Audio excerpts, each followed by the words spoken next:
नमस्कार। आज हम लोग बात करने वाले हैं 1873 में लाए गए एक अधिनियम की।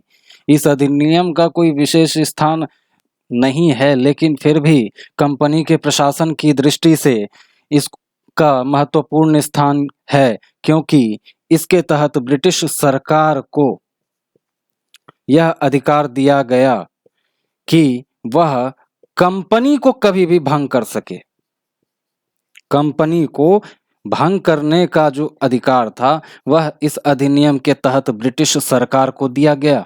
ज्ञातव्य हो कि अभी तक हम लोगों ने जितने भी अधिनियमों पर चर्चा की थी उसमें कंपनी के प्रशासन का हस्तांतरण किया गया था, ना कि कंपनी को भंग करने की बात की गई थी। जैसे उदाहरण के लिए 1833 के चार्टर्ड एक्ट के तहत कंपनी के सारे व्यापारिक अधिकार समाप्त कर दिए गए थे।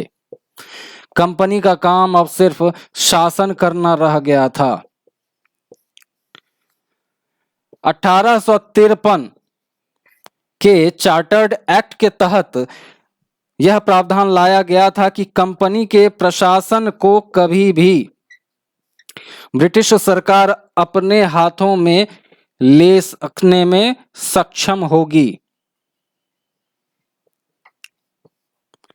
1858 के भारत सरकार अधिनियम के तहत इसको आधार बनाकर कंपनी के प्रशासन को पूर्ण रूप से ब्रिटिश सम्राट ने अपने हाथों में ले लिया। इस अधिनियम लेकिन अभी तक इन तीनों अधिनियम 1833, 1853 और 1858 में कंपनी को भंग करने का प्रावधान नहीं लाया गया था, जो कि इस 1873 के अधिनियम के तहत लाया गया।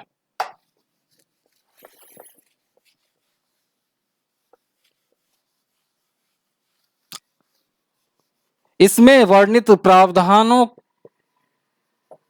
को आधार बनाकर अंततोगत्वा 1 जनवरी 1884 को कंपनी को अंततोगत्वा भंग कर दिया गया।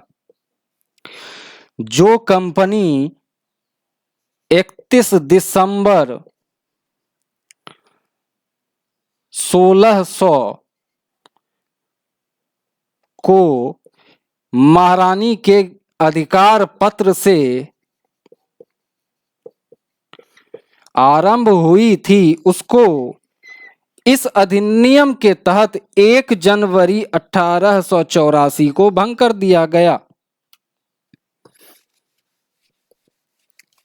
इस प्रकार कंपनी का जो जीवन था वो 1600 दिसंबर 31 से 1884 जनवरी 1 तक था। इस दौरान कंपनी ने वो कर दिखाया जिसकी कल्पना ब्रिटिश सरकार ने कभी नहीं की थी। अगले वीडियो में हम लोग नई चीजें सीखने का प्रयास करेंगे। तब तक के लिए जय हिंद।